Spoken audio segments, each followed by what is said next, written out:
सो nutrients क्या है? तो इनको न्यूट्रिएंट्स पहले तो 5 न्यूट्रिएंट होते हैं एंड वाटर को भी आजकल न्यूट्रिएंट में भी ऐड किया गया है, तो 5 + 1 दैट इज 6 एंड इनको हम 3 ग्रुप्स में बांटते हैं, that is energy yielding, body building and protective and regulatory foods. Okay, तो ये 5 न्यूट्रिएंट कौन से होते हैं?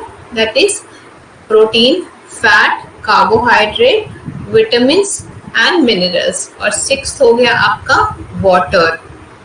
ओके, ये हमारी बॉडी को कुछ ऐसे न्यूट्रिएंट नहीं देता, लेकिन वाटर देता है, मॉइस्चर देता है, जिससे सारे फंक्शन इजीली हो पाते हैं। ब्लड को वॉल्यूम देता है, इसीलिए ये भी इम्पोर्टेंट है। पहले वाटर को इतना पढ़ाया नहीं जाता था बिकॉज लोग ठीक ठाक पानी पी लेते थे, लेकिन आजकल पानी पे बहुत ध्यान दिया जा रहा है बिकॉज इसकी भी डिफिशियंसी हो जाती है, लोग कम पानी पीते हैं, कॉन्स्टिपेशन हो जाता है। पहले ज़माने में, आज से 15 साल पहले, जनरली डिफिशियंसी हुआ करती थी प्रोटीन, फैट की, क्योंकि लोग काफ़ी लो सोशो इकोनॉमिक थे, उनको अच्छे से खाना नहीं मिलता था। बट आज की डेट में माल न्यूट्रिशन में ओवरवेट पेशेंट्स भी आ गए हैं, जो ज़्यादा खा रहे हैं, जिनकी बॉडी में एनर्जी स्टोरेज ज़्यादा है इन फॉर्म ऑफ फैट के फॉर्म में एनर्जी ज़्यादा सेव्ड है एंड वो यूज़ नहीं कर रहे हैं, जिसकी वजह से उनकी बॉडी में काफ़ी तरह की बीमारियां हो रही हैं। तो वो भी एक माल न्यूट्रिशन में आता है। तो हमारे यहाँ पे हो गए 6 nutrients, type of nutrients. And fibre is also important. इसको बॉडी एब्जॉर्ब नहीं करती है, लेकिन इसके हेल्प से बॉडी में फंक्शन प्रॉपरली होता है, जैसे कि स्टूल पास हो पाता है इजीली। ठीक है, अगर आपसे कोई पूछे कि 5 एसेंशियल न्यूट्रिएंट बोलिए, तो आप 5 ही बोलेंगे। ठीक है, protein, fat, carbohydrate, vitamins and minerals.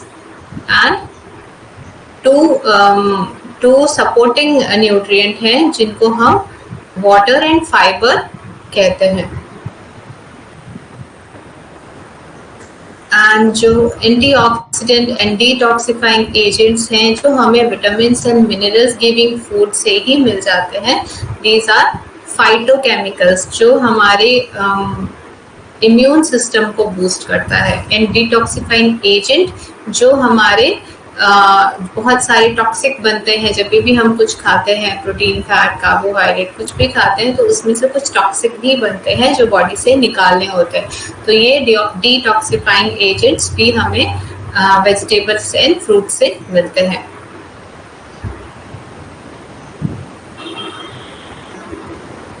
So, if these nutritional components are consumed daily in the amount of proportion requirement, then the chances are that we will remain a good health. अगर हम ये सारे nutrient एक सही proportion में खाएंगे तो हम हेल्दी रहेंगे।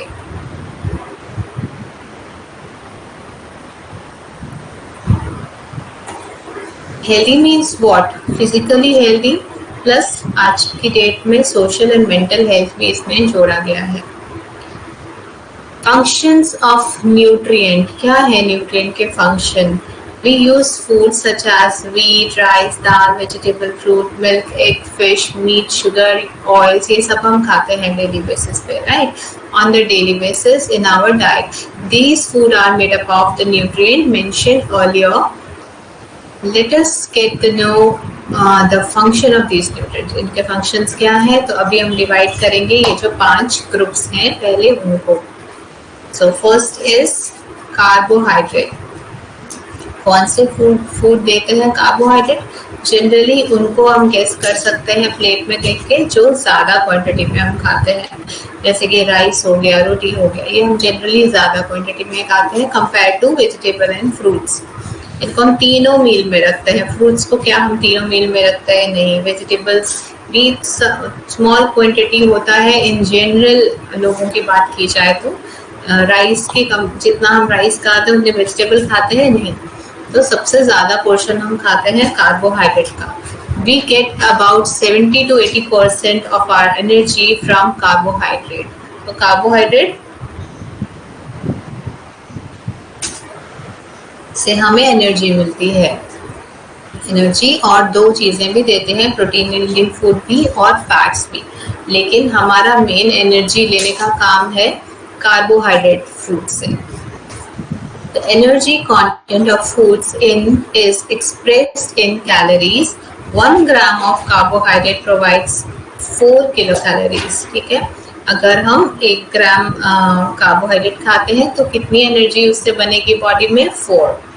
If we take these excess in our body need, the unused part is stored glycogen, वो कन्वर्ट हो जाता है ग्लाइकोजन में, in the muscle और कन्वर्टेड टू फैट। पहले ग्लाइकोजन में कन्वर्ट होता है, उसके बाद भी हम अगर यूज नहीं करते हैं तो वो बन जाता है फैट में। ठीक है, और फैट में यूज स्टोर होने के बाद क्या होता है, अगर हम उसके बाद भी यूज नहीं करते हैं तो बॉडी में स्टोर होते जाता है। यहाँ पे लिखा है store for later use, but in some cases so many people don't use it. वो और खा रहे हैं और खा रहे हैं और स्टोर बना रहे हैं, एवरीडे डेली यूजेस से ज्यादा खा रहे हैं, तो क्या होगा?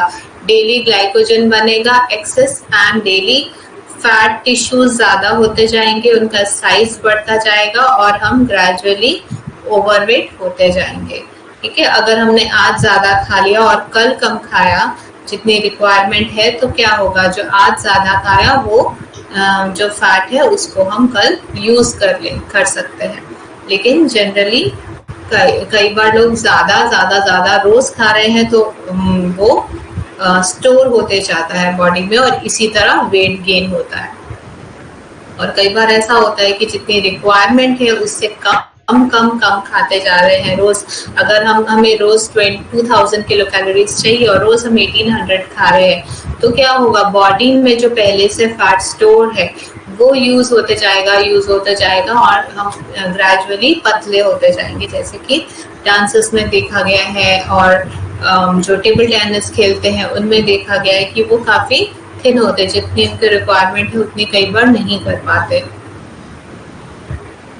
Cereals and dals also provide a large part of protein, some minerals and vitamins.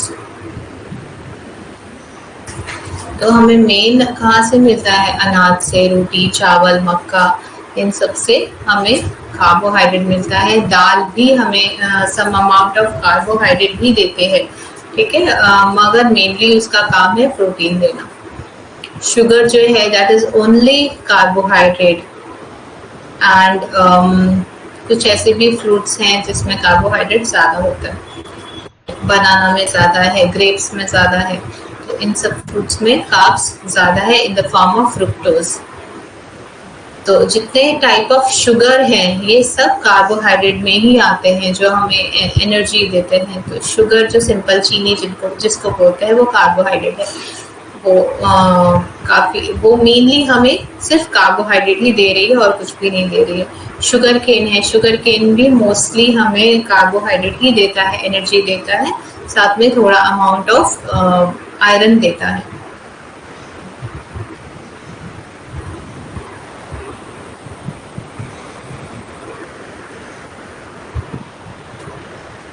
Then protein को हम बोलते हैं बॉडी बिल्डिंग फूड। जिनको बॉडी बिल्ड करनी है, मसल बिल्ड करना है, उनको क्या खाना पड़ेगा? प्रोटीन ज्यादा खाना पड़ेगा, क्योंकि इसी से सेल्स बनते हैं, new cells, protein cells. Okay, and जो कार्बोहाइड्रेट से जो बनते हैं वो होते हैं फैट सेल्स। एडिपोज टिश्यूज होते हैं, वो फैट सेल्स बनते हैं, उसके अंदर मसल नहीं होगा उन टिश्यूज में।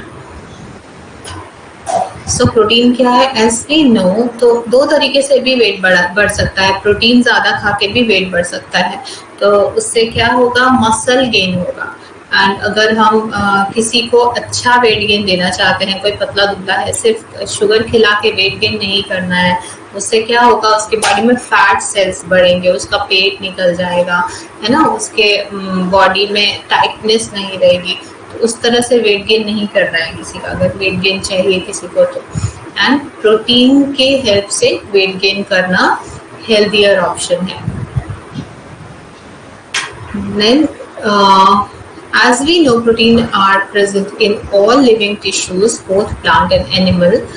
Next to water, protein is the most abundant component of our body. About 1/6 of our body weight is protein. तो हमारी बॉडी को अगर 6 पार्ट में डिवाइड किया जाए तो 1 पार्ट उसमें से प्रोटीन है. The main function of protein is building of new tissues. नए टिश्यूज बनाना प्रोटीन का काम है. अगर कोई बीमार है, उसका बॉडी वेट कम हो रहा है, किसी को कोई चोट लगी है, कोई एक्सीडेंट हुआ है, तो एक्सीडेंट के केस में क्या होगा, बहुत सारे सेल डैमेज हुआ है, कहीं पे कट लगा है, बहुत सारा वहाँ का मसल पार्ट नहीं है, तो उसको नया से बनाने के लिए और जो इंजर्ड है टिश्यूज उसको रिपेयर करने के लिए चाहिए होगा प्रोटीन. तो जब भी कोई बीमार है एंड कोई एक्सीडेंट केस है तो उस केस में हमें प्रोटीन रिक्वायरमेंट बढ़ाना है. And maintenance and repair of the those already build, जो बन चुके हैं उनको भी मेंटेनेंस चाहिए, रिपेयर चाहिए, तो वो चाहिए, उसके लिए हमें प्रोटीन चाहिए. Further, a number of regulatory and protective substances in the body are made from protein. और भी बहुत सारे functions होते हैं बॉडी में, chemicals and enzymes चाहिए होते हैं, हार्मोन्स चाहिए होते हैं, तो उनके लिए हार्मोन्स भी क्या है, type of protein.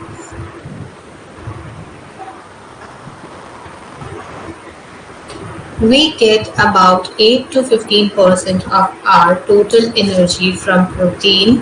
Energy supply is thus a secondary function of our dietary protein.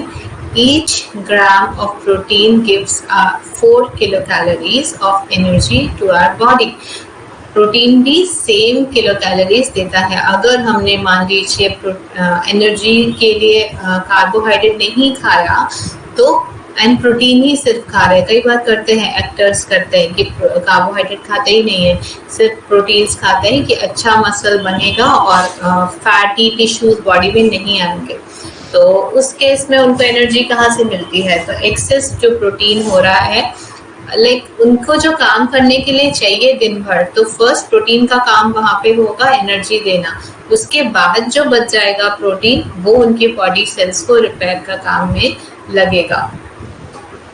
लेकिन इस तरह से डाइट करना भी कई बार डेंजरस हो सकता है. अगर हमारी जितनी रिक्वायरमेंट है उससे हम ज़्यादा खा रहे हैं, जितना हमारा प्रोटीन को कैपेबिलिटी है उसको डाइजेस्ट करने की, उससे ज़्यादा खा रहे हैं, तो फिर किडनीज पे बुरा असर होता है.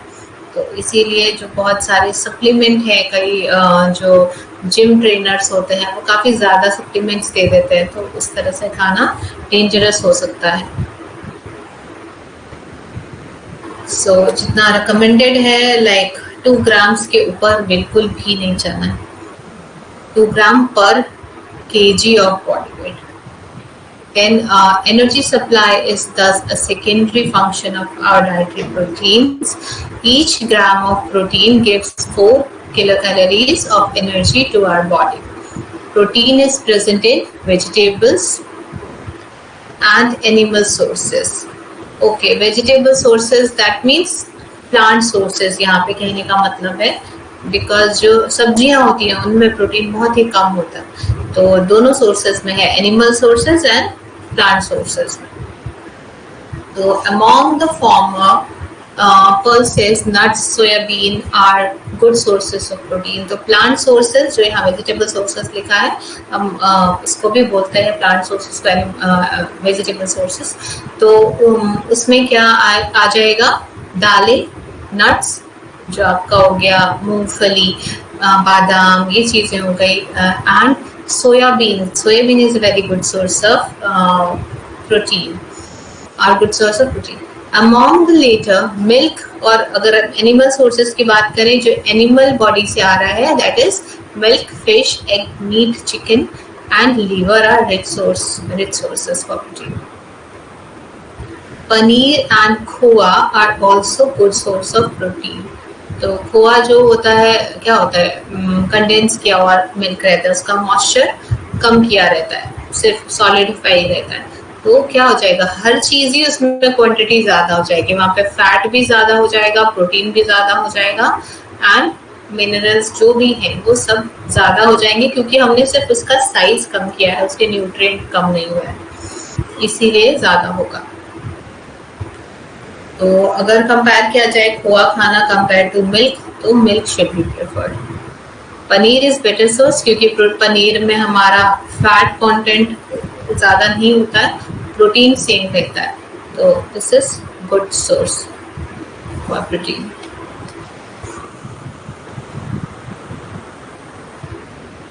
And khoa is a concentrated form, तो क्या हो जाएगा, वहां पे लैक्टोज बहुत ज्यादा हो जाएगा, उस केस में हम ज्यादा लैक्टोज डाइजेस्ट नहीं कर सकते, तो बेटर होगा मिल्क के फॉर्म में, कर्ड के फॉर्म में एंड पनीर के फॉर्म में खाना। Now fats in India, about fats भी दोनों सोर्सेस से आता है, plant sources and animal sources. In India about 10 to 30% of energy needs are met from oils and fats. 1 gram of oil or fat gives 9 kilocalorie of energy to the body. तो India में क्योंकि oil काफी ज्यादा use करते हैं cooking में, हर चीज को फ्राई करके कुक करते हैं, तो ऑयल पोर्शन काफी ज्यादा हो जाता है, जिससे कि जो एनर्जी का प्रोपोर्शन है कहाँ से आता है, फैट से काफी ज्यादा आ जाता है। एंड अगर हम 1 ग्राम भी खा रहे हैं तो 1 ग्राम से 9 किलो कैलोरीज आ रहा है, दैट मीन्स आपका एनर्जी काफी ज्यादा आ रहा है ऑयल से। अगर पर पर्सन अगर हम बोले एक दिन में कोई इंसान 10 ml ऑयल खा रहा है, ठीक है, 10 ml एक मिनिमम है, इतना जनरली कोई खाता नहीं। इंडिया में अगर एवरेज बोला जाए मिडिल क्लास फैमिली में, तो 20 ml आराम से 20 to 30 ml लोग खाते हैं, लाइक 1 लीटर। पेशेंट्स बोलते हैं हम 4 जन हैं, हमारा 4 लीटर जाता है, तो that means 1 litre per month, तो 1 लीटर पर मंथ जा रहा है, दैट मीन्स वो 25 ml से ज्यादा खा रहा है। ओके, तो इन जनरली 30 to 35 ml लोग खा रहे हैं, जो कि थोड़ा ओबेसिटी, ओवरवेट टू ओबेसिटी के लेवल में है। तो दिस इज हाई कंजम्पशन, इतना नहीं होना चाहिए, जो होना चाहिए normal 20 ml is sufficient per day. So about 10 to 30% of energy needs are met from oils and fats. 1 gram of oil or fat gives 9 kilocalories of energy to the body. अगर आप मान लीजिए 30 ml पर डे खा रहे हैं, ठीक है, oil, अगर आप एवरीडे 10 ml कर दें, उसको 30 से 20 कर दें, 10 ml कट डाउन करें, तो 10 ml आप नहीं खा रहे, मतलब आप 90 kilo calories every day cut down कर रहे हैं। तो एक महीने में 9 into 30 कितना ज्यादा किलो कैलोरीज आप कट डाउन कर पाएंगे। तो सबसे इजी मेथड है फैट कट डाउन करना, जब भी आपको वेट लॉस करना है, और इससे आपकी बॉडी को कोई नुकसान भी नहीं होगा, कोई मिनरल नहीं कम होगा बॉडी में, कोई विटामिन नहीं कम होगा, डार्क सर्कल नहीं होंगे। कई लोग खाना कम कर देते हैं, सब्जियां का प्रॉपर जो मील होता है वही कम कर देते हैं, दैट इज रॉन्ग थिंग। उससे क्या होगा, बाकी न्यूट्रिशन भी कट डाउन हो रहे हैं, तो that is bad practice. 1 gram of oil or fat gives 9 kilocalories of energy to the body. Please remember that the fat and oil are concentrated source of energy. Like थोड़ा खाओ, energy ज़्यादा पाओ, है ना? We need fat as a medium for the absorption of fat soluble vitamin. Fat भी चाहिए, ऐसे नहीं कि आप जीरो फैट पे रह जाएंगे। जीरो फैट खाने से भी काफी बॉडी में ट्रबल होने लगते हैं, लाइक ड्राई स्किन होती है और भी चीजें होती है। तो मिनिमम जो हमारी रिक्वायरमेंट है वो खानी ही पड़ेगी। एंड बहुत सारे विटामिन ऐसे हैं जो अगर बॉडी में फैट नहीं होगा तो बॉडी में उसकी कमी हो जाएगी, क्योंकि वो फैट में ही घुल के रहते हैं। We need essential fatty acids which vegetable oil provide. The oil we use in seasoning, the ghee or butter used as a spread, and the fat in eggs and meat are the major source of fat in our diet. The oil seed and nuts we use in food preparation also contribute some fat.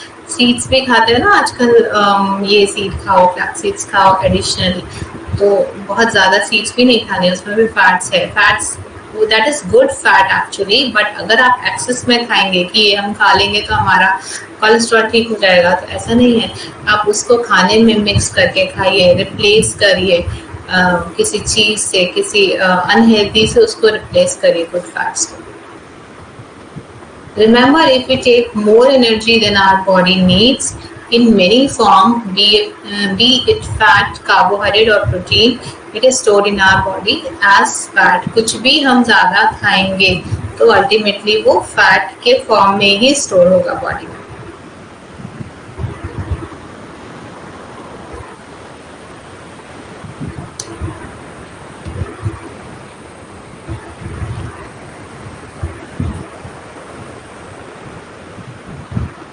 Now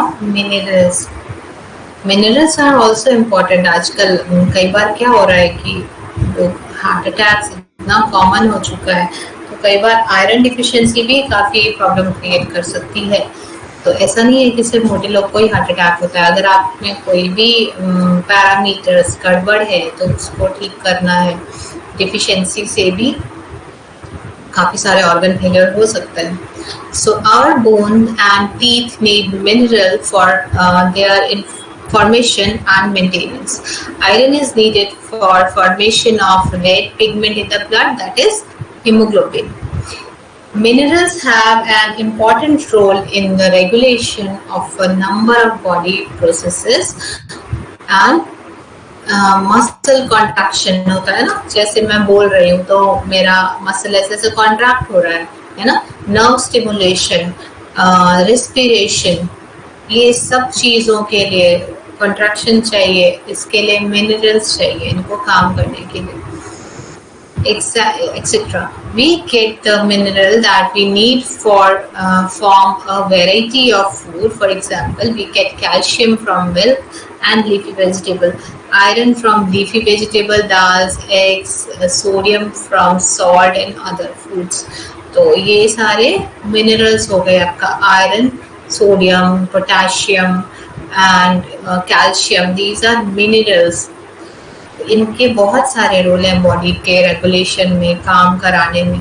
तो muscle contraction जो होता है चलने में, जो muscle contraction होता है बोलने में होता है, तो सबसे ज़्यादा हम आई थिंक चलने में बहुत यूज़ करते हैं कैल्शियम कॉन्ट्रैक्शन के लिए. तो जनरली जिनमें देखा गया है कि पैर में बहुत दर्द रहता है, तो क्या होता है, वो कैल्शियम डिफिशिएंसी है. मसल्स कॉन्ट्रैक्शन रिलैक्सेशन प्रॉपरली नहीं कर पा रहे हैं, तो उससे पेन मसल्स में रह जा रहा है. एंड हार्ट को भी कैल्शियम चाहिए. वो भी एक मसल है, वो भी ऑलवेज कॉन्ट्रैक्शन रिलैक्सेशन करती है, तो फिर वहाँ पे भी कैल्शियम डिफिशिएंसी नहीं होनी चाहिए. तो कैल्शियम हमें मिलेगा कहाँ से? Milk is a best source of calcium. Okay, and जो नॉन वेजिटेरियन है वो एग्स खा सकते हैं. Now vitamins. We need different vitamins, for example vitamin A, B, C, D, etc. Our body needs these to grow and develop, to help our eyes, nerves and skin to remain healthy. तो vitamins eyes के लिए, nerves के लिए ज़रूरी है. And to protect us from infection, तो infection से भी कौन बचाता है? Vitamin C. We need very small amount of these vitamins. तो जैसे हमें जो कार्बोहाइड्रेट है, प्रोटीन है, वो ग्राम्स में चाहिए, लेकिन विटामिन्स माइक्रोग्राम्स में चाहिए, बहुत थोड़ी क्वांटिटी में चाहिए होता है. We need very small amount of these vitamins. We get these from a variety of food like leafy vegetables, carrot, amla, guava, mosami, oranges, pulses, whole grain seeds and eggs. Whole grain पे आजकल बहुत focus हो रहा है. आप देखेंगे कि हर चीज़ में लिखा है whole wheat, and whole wheat atta, and breads में भी होल व्हीट ऐसा लिखा रहता है लेकिन वो होता नहीं। तो होल ग्रेन पे ध्यान देना है, होल ग्रेन का, क्योंकि जो हस्क होता है उसका जो आउटर कोटिंग होता है वहां पे विटामिन बी होता है। तो अगर उसको रिमूव कर दिया गया, उसको रिफाइन कर दिया गया, छान दिया गया, तो वो विटामिन बी खत्म हो जाएगा, चला जाएगा। So best sources, easy sources है फ्रूट्स, वैरायटी ऑफ फ्रूट्स खाइए डिफरेंट डिफरेंट कलर्स के, तो हमें इजीली मिल जाएंगे।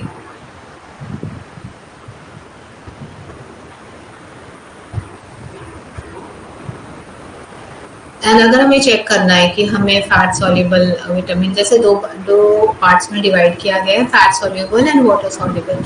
तो फैट सॉल्युबल होते हैं ए एंड डी, ये दो फैट सॉल्युबल है, बाकी सारे जो हैं बी सी ये जो है वाटर सॉल्युबल है। तो फैट सॉल्युबल के लिए ध्यान रखना है, जिस भी चीज में फैट होगा, लाइक मिल्क में फैट होता है ना, तो वहां पे हमें विटामिन ए मिलेगा। एंड जिसमें भी जो भी ज़्यादा जूसी है विटामिन बी वहाँ पे मिल सकता है, जैसे ऑरेंजेस, उसमें विटामिन सी मिल जाएगा। दालों में लोग क्या करते हैं, दाल को सोक करके रख देते हैं एंड उसके बाद वाटर कई बार ड्रेन कर देते हैं, तो ऐसा नहीं करना है, आपको वॉश करके फिर सोक करना है दालों को और उसी पानी को यूज़ करना है, क्योंकि इतनी देर जो उसमें सोख रही दाल, उसमें जो वाटर सॉल्युबल विटामिन है वो वाटर में मिक्स हो चुका है। अब जो अगर उस वाटर को आप फेंकेंगे तो बहुत सारा वाटर सॉल्युबल विटामिन उसके साथ चला जाएगा, तो उसका ध्यान रखना है।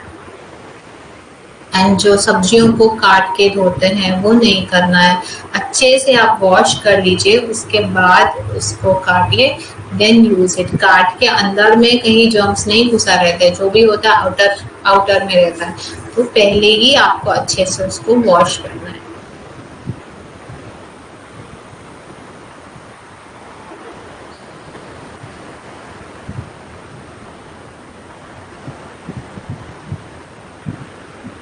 We need very small amount of these vitamins. We get these from a variety of food like leafy vegetables, carrot, amla, guava. Guava is very good source of vitamin C. मौसमी is good source of vitamin C. Oranges and pulses में क्या होता है, B, vitamin B. Whole grain में vitamin B होता है, eggs में vitamin A होता है, तो ये चीज़ें हमें इंक्लूड करनी चाहिए डेली डाइट में, फ्रूट्स को डेली डाइट में इंक्लूड करें। So water as I am taking,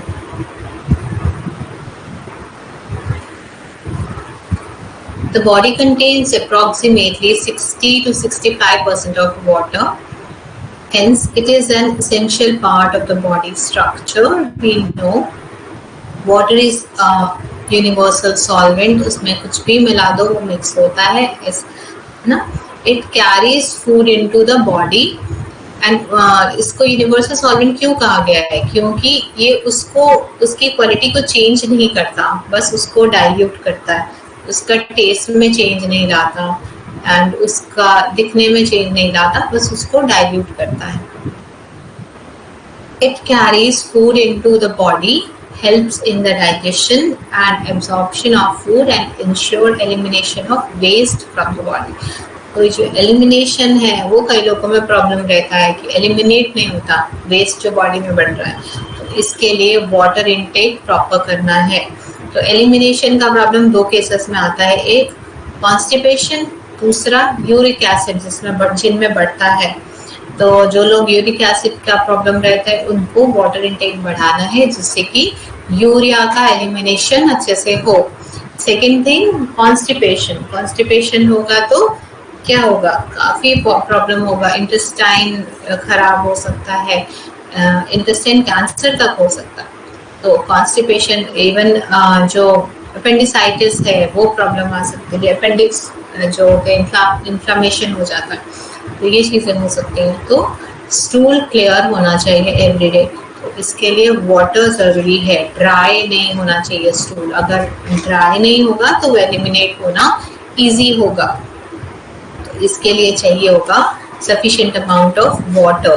तो कितनी नीड है एवरेज इंसान में, तो दैट इज 7 to 10 ग्लासेस हर इंसान को पीना है। अगर लीटर्स में बात की जाए 2.5 लीटर एवरेज इंसान में, लाइक जिसका बॉडी वेट नॉर्मल है। जो ओवर वेट है, जो ज़्यादा वेट है, उसमें ज़्यादा चाहिए। तो बॉडी साइज अगर ज़्यादा है तो ज़्यादा पानी पीना है।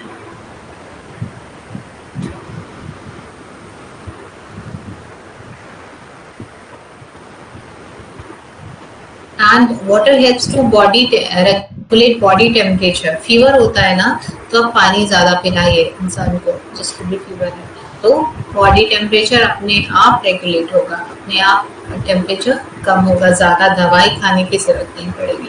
It acts as a lubricant in the mobile parts of the body. तो जो भी मोबाइल पार्ट है मूवमेंट के लिए, वहाँ पे भी लुब्रिकेंट का काम करता है। Such as joint prevent friction.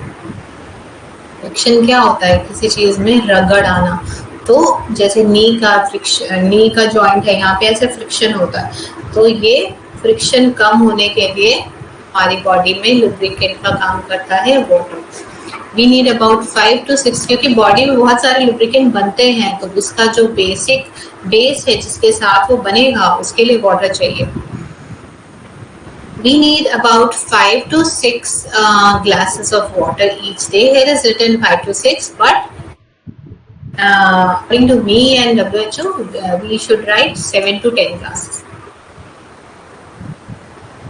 We can recommend take it as a minimum requirement, but even minimum requirement is 7 glasses. We get it the water we drink and beverages such as tea, coffee, हम liquid में count कर सकते हैं, लेकिन दालों को हम नहीं करेंगे। That is also semi solid thing. तो कहीं पे आप जब लिक्विड काउंट की बात आती है तो दालों को काउंट मत करिए, वो हम वाटर में उसको काउंट नहीं करते।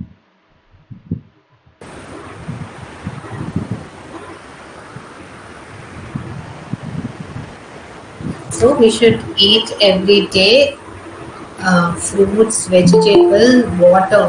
Like सीरियल की मैं बात नहीं करूँगी बहुत ज़्यादा, क्योंकि सीरियल हम खाते ही हैं, उतना डिफिशिएंसी नहीं होती इंडिया में।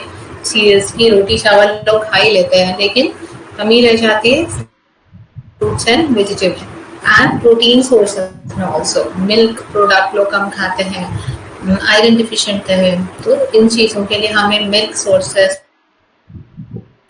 खाने हैं। Now, assimilation of food in the body. We learn about all the nutrients that the body needs. What we eat becomes flesh and blood. जो भी खाएंगे अल्टीमेटली क्या बनेगा? हमारी बॉडी पार्ट्स है ना, फ्लैश है और ब्लड है। The process by which the nature of food is changed in the body is called digestion. The digestive tract is nature's ingenious way of extracting nutrient from the food we eat. जो भी हम खाते हैं उसको convert कर देता है flash and blood में by the process digestion. The digestive tract is selective. It breaks down the minerals that are nutritious for the body into particles that we can assimilate. Those particles that are left undigested pass out from the other end of the digestive tract.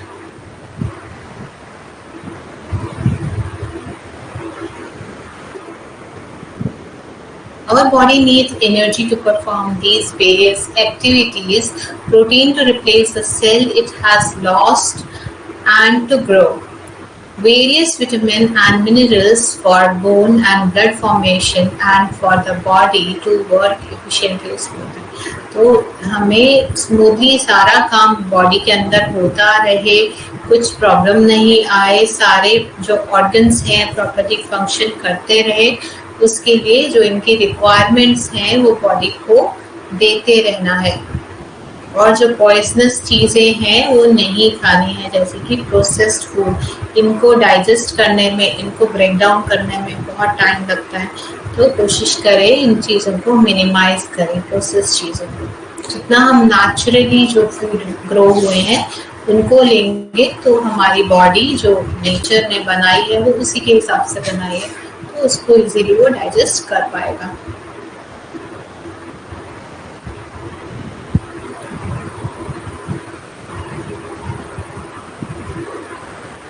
अगर हम ये nutrient नहीं लेते हैं तो एक तो माल nutrition हो सकता है, कोई भी एक न्यूट्रिएंट कम ज़्यादा होगा तो माल न्यूट्रिशन हो सकता है, या तो हम मोटे हो सकते हैं या तो पतले हो सकते हैं। दूसरा हमें तकलीफ हो सकती है किसी तरह की, लाइक पेन होना कहीं पे क्योंकि मसल्स प्रॉपरली कॉन्ट्रैक्ट रिलैक्सेशन नहीं कर पा रहे, हार्ट प्रॉपरली जो उसका रिदम है वो मेंटेन नहीं कर पा रहा, ये भी डिफिशिएंसी से हो सकता है।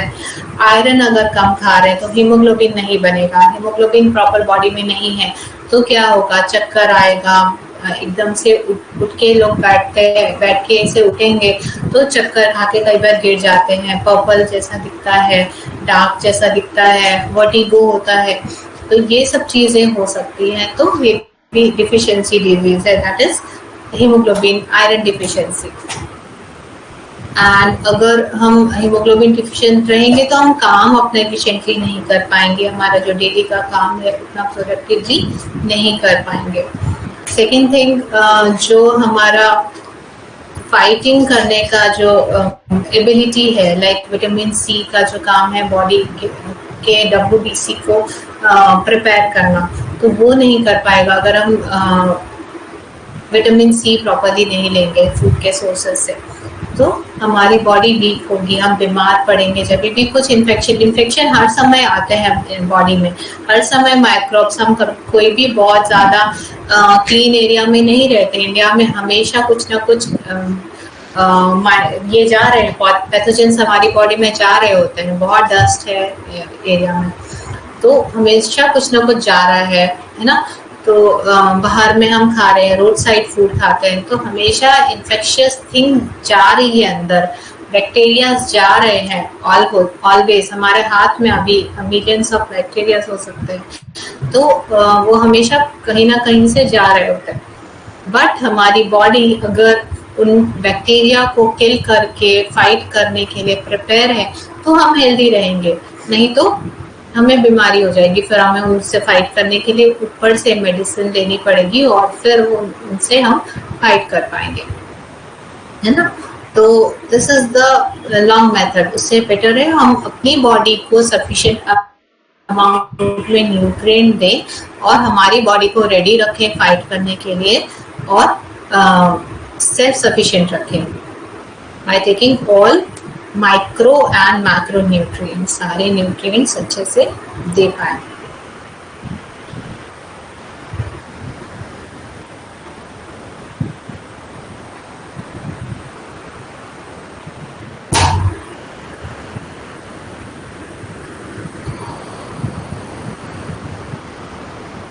सो डाइजेस्टिव सिस्टम इज नेक्स्ट। मैं आज स्टार्ट नहीं करूंगी because it is a very vast topic and very interesting topic, तो हम अगली क्लास में स्टार्ट करेंगे और बहुत अच्छा टॉपिक है, आप बहुत रिलेट कर पाएंगे इसमें।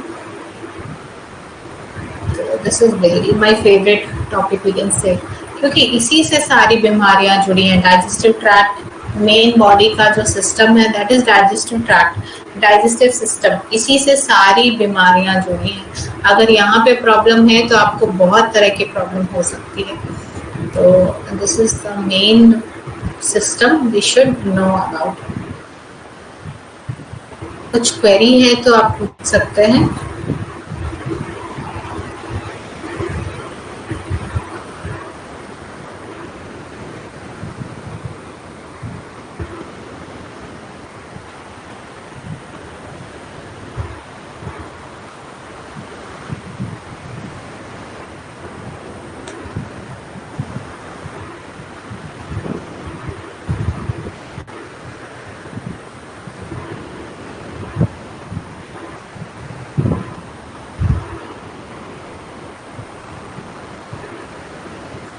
तुम कुछ भी काम करते हैं, अभी मैं देख रही हूँ, अभी मैं बोल रही हूँ, अभी मैं लाइक डिसीजन ले रही हूँ, मुझे अभी क्या बोलना है, इन सारी चीज़ों के लिए मुझे न्यूट्रिशन लग रहा है ना। अगर मेरा न्यूट्रिशन सही होगा तो मेरे बॉडी के सारे फंक्शन प्रॉपरली कर पाएंगे मेरे पार्ट्स, एंड अच्छे से मैं काम कर पाऊंगी, इफेक्टिवली ज़्यादा काम कर पाऊंगी। तो that is very important, nutrition is very important nowadays, जो कि हर किसी को जानना चाहिए।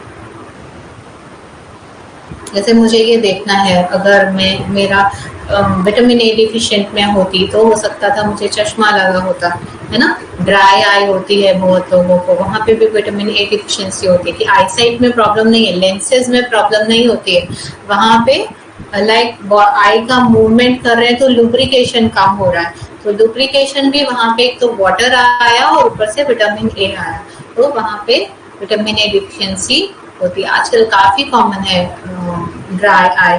डॉक्टर के पास आप जाएंगे, वो कहेंगे ड्राई आई है, आपको ये लुब्रिकेंट डालो ऊपर से आईज में, तो you should make inside, you can use that lubricant that are not harmful, मगर अगर आपकी बॉडी ही बना पाएगी तो दैट इज बेटर। तो एवरी डे कुछ ऑरेंज खा सकते हैं, ऑरेंज कलर का फूड आइटम, जैसे गाजर होते हैं, ऑरेंजेस होते हैं, पंपकिन होता है, तो इसमें आपको sufficient amount of vitamin A मिलेगा। And this is fat soluble, तो ये मिल्क में भी सफिशिएंट अमाउंट में मिलता है। एंड इसके भी दो टाइप होता है विटामिन ए के भी, रेटिनॉल एंड कैरोटीनॉइड, तो इन दोनों का भी अलग अलग रोल है। तो जहाँ पे कैरोटीनॉइड की बात मैं करूँगी तो वहाँ पे ऑरेंज कलर वाली चीज़ें हमें देखनी, तो वो चीज़ें खाएंगे तो हमें ड्राई आई की प्रॉब्लम नहीं।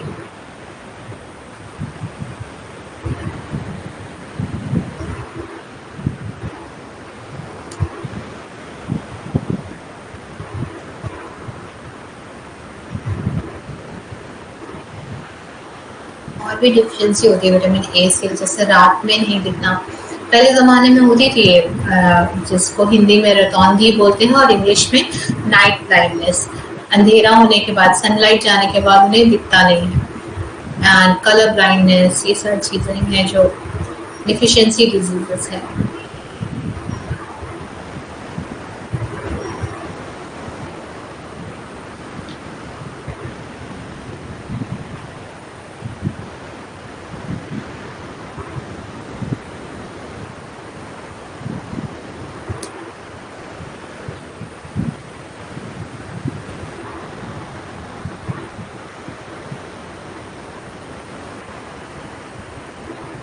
As I am 42 now, so doctors कहते हैं 42 एज में आपको ग्लासेस लगने ही पड़ेंगे, लगने ही चाहिए, लाइक इज नॉर्मल। बट आप फिर भी ट्राई कर सकते हैं, आप बॉडी को प्रैक्टिस करिए इस तरह से, कुछ योगास जैसे त्राटक है, उससे लेंसेज की चीज़ें ठीक रख सकते हैं। And best part is nutrition, आप न्यूट्रिशन दे के बॉडी को यंगर बना सकते हैं, लाइक देर से एजिंग करा सकते हैं। तो ये चीज़ें हैं जिससे आप बॉडी को लॉन्ग टाइम तक हेल्थियर रख सकते हैं, डिपेंडेंट नहीं कर सकते किसी चीज़ पे। लाइक ग्लासेस, मतलब आप डिपेंडेंट हैं, आपके पास ग्लासेस नहीं तो आपको नहीं दिख रहा है ना, या फिर आप डिपेंडेंट हो रहे हैं मेडिसिन पे, जब तक दवाई नहीं खाई तब तक आप ठीक नहीं हो रहे हैं। तो डिपेंडेंसी नहीं होनी चाहिए आपकी बॉडी में, सेल्फ सफिशिएंट होना चाहिए। That is big achievement if you can do this.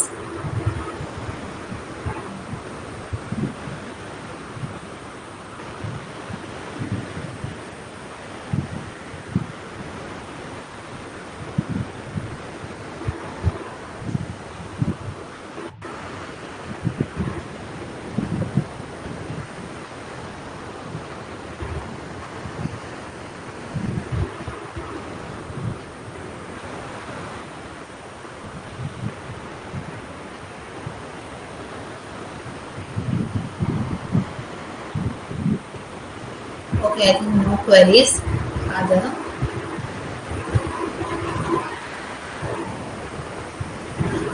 So, आप चाहे तो नेक्स्ट क्लास में थोड़ा डाइजेस्टिव सिस्टम पढ़ के रखिए।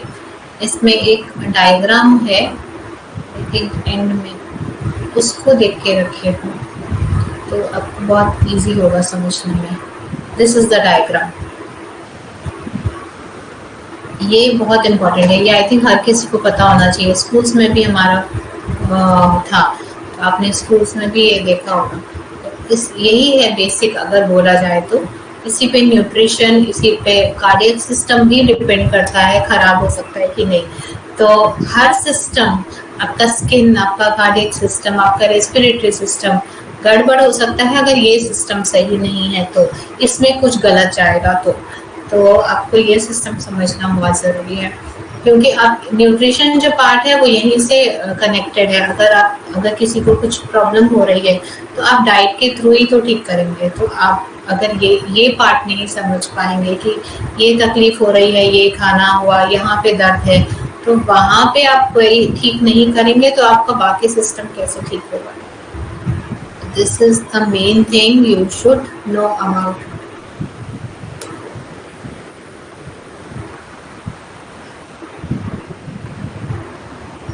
अगर ये जो इंटेस्टाइन है, यहाँ पे दिस इज स्मॉल इंटेस्टाइन, यहाँ पे कुछ फंसा हुआ है, कचरा जमा है, तो बैड न्यूट्रिशन नहीं जा पाएगा, तो फिर ऑब्वियसली हार्ट भी खराब होगा, लंग्स भी खराब होगा, किडनीज भी खराब होगा, जो इसके अंदर नहीं आ रहा, डाइजेस्टिव सिस्टम के अंदर नहीं आता है। तो this thing is very important. ये जो इंटेस्टाइन पार्ट है, that is very important part.